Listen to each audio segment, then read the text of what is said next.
لن تنالوا البر حتى تنفقوا مما تحبون وما تنفقوا من شيء فإن الله به عليم۔ چوتھے پارے کی ابتدا اس آیت سے ہوتی ہے۔ اس آیت میں اللہ رب العزت نے یہ ارشاد فرمایا ہے کہ تم بھلائی کو نہیں پہنچ سکتے، تم نیکی کو نہیں پہنچ سکتے، بھلائی کو نہیں پہنچ سکتے یہاں تک کہ وہ چیز جو تمہارے نزدیک سب سے زیادہ محبوب ہو تم اس کو خرچ نہ کر دو، تم اس کو اللہ کے راستے میں نہ دے دو۔ یعنی جب اس کا موقع آئے، جب جیسا تقاضا ہو شریعت کا، تو اس تقاضے پر عمل کرنا یہ حقیقت میں نیکی کو پہنچنا ہے۔ جس طرح حضرت ابراہیم علیہ السلام کے سامنے جب اللہ رب العزت نے کہا کہ اپنے بیٹے کو قربان کرو، تو بیٹا کتنی بڑی شے ہے، کتنی بڑی نعمت ہے۔ آج ہم اپنے دل پر ہاتھ رکھ کر بولے، کوئی اگر ہمیں بولے میں تمہیں پوری دنیا دے دیتا ہوں، اور ہمارا کوئی بچہ نہیں، ایک دم نا امیدی میں ہمیں اللہ رب العزت نے بچہ عطا فرمایا، بیٹا عطا فرمایا، اور کوئی بولے میں تمہیں پوری دنیا دیتا ہوں، تم اپنے بیٹے کو ذبح کرو اپنے ہاتھوں سے۔ ایک تو ہے کہ بھائی دوسرے سے قتل کروا دو، ایک الگ چیز ہے، اپنے ہاتھوں سے ذبح کرو۔ تو حضرت ابراہیم علیہ السلام نے کیا کیا؟ تمام چیزیں کی۔ اس کے بعد اللہ رب العزت نے کیا فرمایا کہ آپ نے جو چیز تھی اس کو پورا کر دیا، اور ہم نیکوکاروں کا، اچھائی کرنے والوں کو اچھا بدلہ دیتے ہیں۔ تو لن تنالوا البر حتى تنفقوا مما تحبون، جس چیز سے تم محبت کرتے ہو اس چیز کو خرچ کرو۔ یہ کیا ہے؟ نیکی کو پہنچنا ہے، بھلائی کو پہنچنا ہے۔ پھر آگے آیت میں اللہ رب العزت نے فرمایا ان اول بیت وضع للناس للذی ببکۃ مبارک وہدی للعالمین۔ دیکھیے جس طرح مکہ مکرمہ ہم سب جانتے ہیں، ہے نا، بیت اللہ شریف مکہ مکرمہ، اس کو بکہ بھی کہا جاتا ہے، بکہ بھی، بکہ بھی اس کو کہا جاتا ہے۔ تو اللہ رب العزت نے اس آیت میں یہی چیز ارشاد فرمائی ہے کہ سب سے پہلا گھر جو دنیا میں بنایا گیا اللہ کی عبادت کے لیے وہ بیت اللہ ہے، جو کہ مکہ میں بنایا گیا، سب سے پہلا گھر وہ ہے۔ تو اس کے لیے اس کی شان کو بتایا گیا کہ وہ کتنی اہمیت والی چیز ہے، کتنی معتبر چیز ہے، کتنی ویلیوبل چیز ہے کہ سب سے پہلے اللہ کا گھر وہ بنایا گیا دنیا میں۔ تو اس کے بعد اللہ رب العزت آگے اگر اس کی ہسٹری دیکھیں ہم مکہ کی، تو یہ ہمارے ہونے سے پہلے، یعنی حضرت آدم علیہ السلام کو دنیا میں بھیجنے سے پہلے اس کا وجود تھا۔ اس وقت فرشتوں نے اس کو بنایا تھا، پھر بعد میں جب انسانوں کو پیدا کیا اللہ رب العزت نے، پھر حضرت آدم علیہ السلام، پھر اس کے بعد دوسرے نبی پھر حضرت ابراہیم علیہ السلام، پھر اس کے بعد آپ صلی اللہ علیہ وسلم نے اس کی جدید تعمیر کی۔ یعنی اس زمانے میں آپ صلی اللہ علیہ وسلم جس وقت 25 سال کی عمر کے تھے، اس وقت اس کی ایک جدید تعمیر ہوئی بیت اللہ کی۔ تو یہ واقعہ تفصیلی ہے، اللہ نے چاہا تو کبھی اور بیان کریں گے انشاءاللہ۔ آگے اللہ رب العزت نے فرمایا کنتم خیر امت اخرجت للناس تأمرون بالمعروف وتنہون عن المنکر، کہ اللہ رب العزت نے اس امت کی خصوصیت بیان فرمائی ہے، اس امت کی اشرفیت یہ بیان فرمائی ہے کہ تم بہترین امت ہو۔ اس اعتبار سے بہترین امت ہو بھائی، اس اعتبار سے کہ تم بھلائی کا حکم دیتی ہو اور برائیوں سے روکتی ہو، دونوں چیز کرتی ہو۔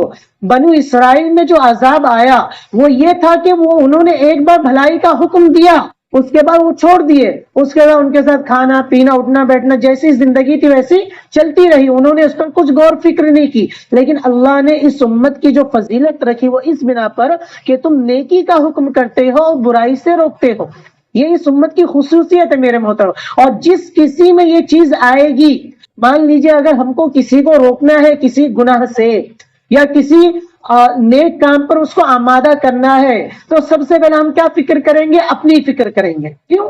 اگر ہم خود وہ کام کر رہے ہیں تو ہم اس کو بول سکتے بھائی تو بھی یہ کام کر۔ اگر ہم خود کسی کام سے بچ رہے ہیں تو ہم اس کو بول سکتے بھائی تو بھی اس کام سے بچ۔ تو یہ فکر خود بخود ہمارے اندر پیدا ہوگی۔ اس کے بعد اگر ہم آگے جائیں تو اللہ رب العزت نے یہ سورت جو ہے ختم ہوتی ہے، اس کے بعد سورہ نساء شروع ہوتی ہے۔ کون سی سورہ شروع ہوتی ہے؟ سورہ نساء. سورہ نساء اس سورت کا نام کیوں رکھا گیا؟ اس لیے کہ اس میں اللہ رب العزت نے عورتوں کے جو احکامات ہیں اس کو تفصیل کے ساتھ بیان کیا ہے. عورتوں کے احکامات کو اللہ رب العزت نے کیا فرمایا؟ یا ایھا الناس اتقوا ربکم الذی خلقکم من نفس واحدۃ وخلق منها زوجها وبث منهما رجالا كثيرا ونساء واتقوا الله الذي تساءلون به والارحام ان الله كان عليكم رقيبا. یہ آیت اللہ رب العزت نے یہ ابتدا کی آیت ہے، اور یہ آیت نکاح وغیرہ میں ہم آپ سنتے ہوں گے، جب قاضی نکاح پڑھاتا ہے تو ایک اس آیت کو پڑھتا ہے اور ایک دوسری آیت کو پڑھتا ہے. اب یہاں پہ اللہ رب العزت نے ایک چیز ارشاد فرمائی ہے، فَانكِحُوا مَا طَابَ لَكُم مِّنَ النِّسَاءِ مَثْنَىٰ وَثُلَاثَ وَرُبَاعَ. یہاں پہ اس آیت میں کیا ہے کہ نکاح کرو عورتوں میں سے جس سے چاہے 2 سے نکاح کرو یا 3 سے نکاح کرو یا 4 سے نکاح کرو، ہے نا. اب ہم جو ہمارے جو یعنی نوجوان لوگ ہیں اس آیت کو سن کے بہت خوش ہو جاتے ہیں کہ اللہ رب العزت نے 2 3 4 کا حکم دیا ہے، تو بھائی چلو 1 نہیں 2 کر لیں گے، 3 کر لیں گے، 4 کر لیں گے وغیرہ وغیرہ. لیکن اس کے پیچھے بہت بڑی چیز ہے میرے محترم بزرگوں، دوستو. اگر ہم ایبلٹی رکھتے ہیں، قابلیت رکھتے ہیں 2 کرنے کی، 3 کرنے کی، 4 کرنے کی، مطلب کیا ایبلٹی کی قابلیت؟ مطلب اگر ہم نے 2 کی تو دونوں کے درمیان انصاف کے ساتھ معاملہ کر. دیکھو دلی محبت ایک الگ چیز ہے.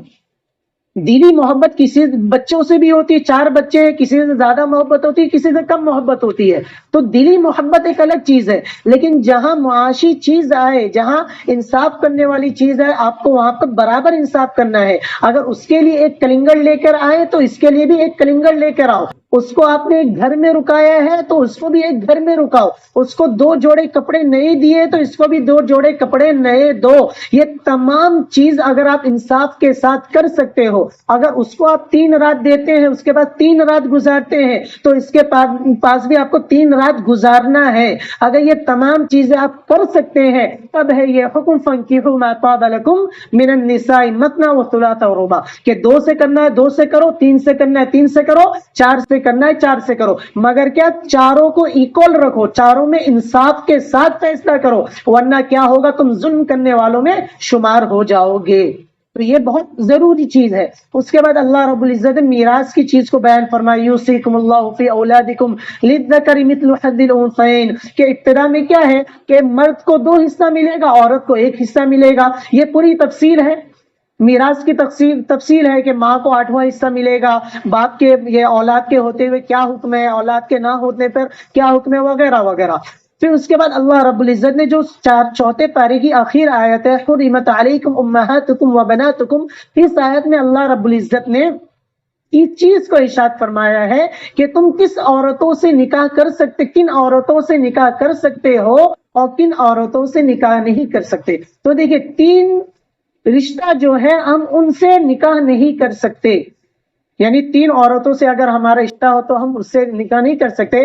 ایک تو خون کا رشتہ، جیسے ہماری ماں ہے، بہن ہے، ہاں خالہ ہے، یہ خالہ ہے، اور اس کے بعد کیا کہتے ہیں پھوپھی ہے وغیرہ، یہ سب خون کا رشتہ ہوا تو اس سے ہم نکاح نہیں کر سکتے. خالہ کی بیٹی سے کر سکتے ہیں، پھوپھی کی بیٹی سے کر سکتے ہیں، چاچا کی بیٹی سے کر سکتے ہیں وغیرہ وغیرہ، وہ خون کا رشتہ نہیں ہوا، یہ خون کا رشتہ ہوا. ٹھیک. اور ایک ہے رضاعت کا رشتہ. رضاعت کس کو کہتے ہیں؟ دیکھیے اللہ رب العزت نے بچے کو دودھ پلانے کی مدت 2 سال رکھی ہے. دیکھیے اللہ نے کتنا خیال رکھا ہے کہ بچے کے حقوق کو بھی بیان کیا ہے کہ بچے کا کیا حق ہے. 2 سال تک دودھ پلانا بچے کا حق ہے، لیکن اگر ماں باپ چاہیں آپسی رائے سے تو اس کو چھڑا سکتے ہیں، بچے کی صحت وغیرہ کو دیکھتے ہوئے کوئی مسئلہ نہیں ہے، لیکن اس کا حق 2 سال ہے دودھ پلانے کا. اگر شوہر بولے بھائی 2 سال دودھ پلانا ہے پورا، تو عورت پر ضروری ہے کہ وہ 2 سال دودھ پلائے. ٹھیک. لیکن یہاں پہ ایک دوسرے مسئلے بھی ہے، ہم اگر ڈائریکٹ ایکشن کریں گے تو عورت کے پاس بھی اللہ رب العزت نے وہ دی ہے، وہ آپ سے اس کا مطالبہ کر سکتی ہے کہ بھائی میں تیرے بچے کو دودھ پلا رہی ہوں، تم مجھے اس کا پیسہ دے وغیرہ وغیرہ. وہ ایک الگ چیز ہے، یعنی ایک چیز کہ ہم ڈائریکٹ نہ بولیں ورنہ معاملہ خراب ہو سکتا ہے وغیرہ. تو یہ چیز ہے. اب یہاں پر رضاعت کا رشتہ کیا ہے؟ اس 2 سال کی مدت میں بچے نے جس کا بھی دودھ پی لیا، ایک تو ماں کا دودھ پیا ماں تو ماں ہے، اس کے علاوہ جس کا بھی دودھ پی لیا وہ اس کی رضائی ماں ہو گئی. کیا ہو گئی؟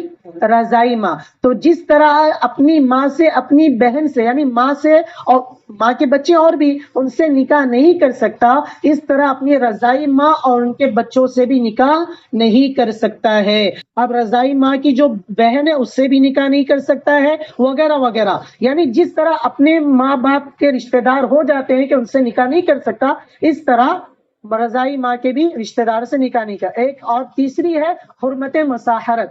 حرمت مساہرت کہتے ہیں سسرالی رشتہ. یعنی ہم نے بیوی سے یعنی کسی لڑکی سے شادی کر لی، تو آپ اس لڑکی سے شادی کرنے کے بعد اس کی ماں سے نکاح نہیں کر سکتے، اس کی بہن سے نکاح نہیں کر سکتے جب تک کہ وہ لڑکی میرے نکاح میں ہے. آ رہی بات سمجھ میں؟ اور پھر بات کا وہ ایک الگ مسئلہ ہے، لیکن یہ چیز بنیادی 3 چیز ہے. ان 3 چیزوں میں جو چیز آتی ہے ان سے ہم نکاح نہیں کر سکتے، اس کے علاوہ ادر سے ہم نکاح کر سکتے ہیں. تو یہ مختصر خلاصہ ہوا.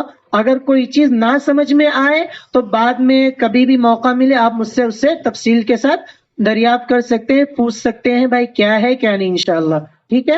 اللہ رب العزت ہم سب کو آپ صلی اللہ علیہ وسلم کے طریقے پر کما حق و عمل کرنے کی توفیق عطا فرمائے. وما توفیق الا باللہ.